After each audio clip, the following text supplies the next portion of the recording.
Black bipolar female. Black bipolar female.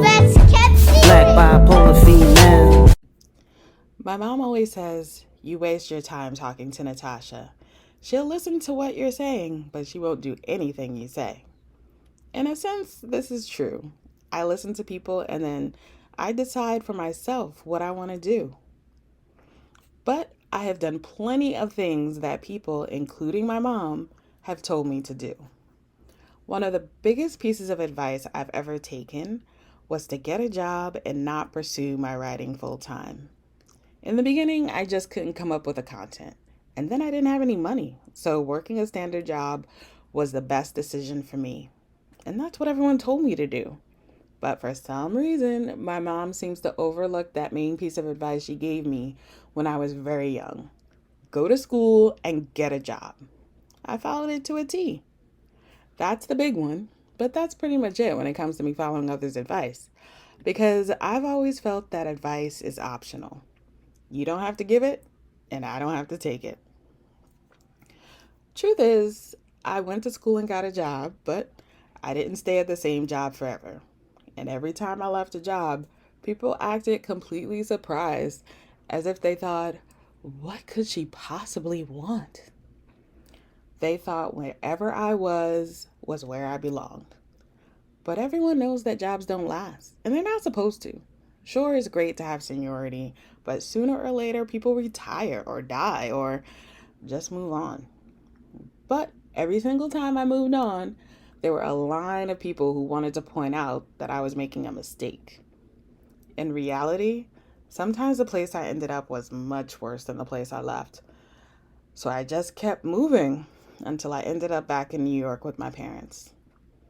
But even though I've had many failures throughout my career, I've decided that I can't live my life for anyone else. At the end of the day, I need to know that I did things my way. That way, I can minimize my regrets. But you might be thinking to yourself, isn't Black Bipolar Female about giving advice? So you give advice, but you won't take any? Truth is, Black Bipolar Female is not about me giving anyone advice. I'm sharing my story with the hopes that you can use what I've been through to help you in some way. Maybe it helps you not feel alone as you go through a bout of depression or mania or psychosis. Those were the three main things I suffered from the most. Maybe it can help you navigate the mental health care system if you need mental health care. I have no idea why mental health treatment in the U.S. is so complicated and confusing. I had to learn fast when I was first diagnosed, and my knowledge was crucial to my release from the hospital. I acknowledge that being admitted to a mental hospital in a moment of crisis is helpful, but I don't believe most people are meant to or need to be committed. When I was in McLean, they tried to commit me, and I had to think fast in order to get out of that situation. Just because you have a mental illness, that doesn't mean you need someone or some hospital to take over your life. I often find myself living my life in a way that most people don't. People sometimes find it hard to comprehend that my way doesn't have to be their way in order for things to work out for me.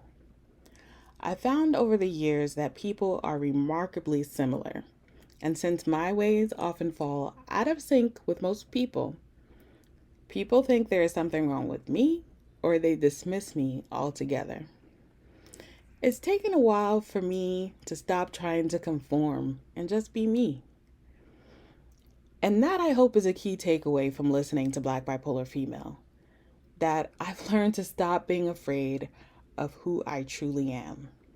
While I'm always looking to improve, I now understand that I should focus on improving myself and not trying to become some other person.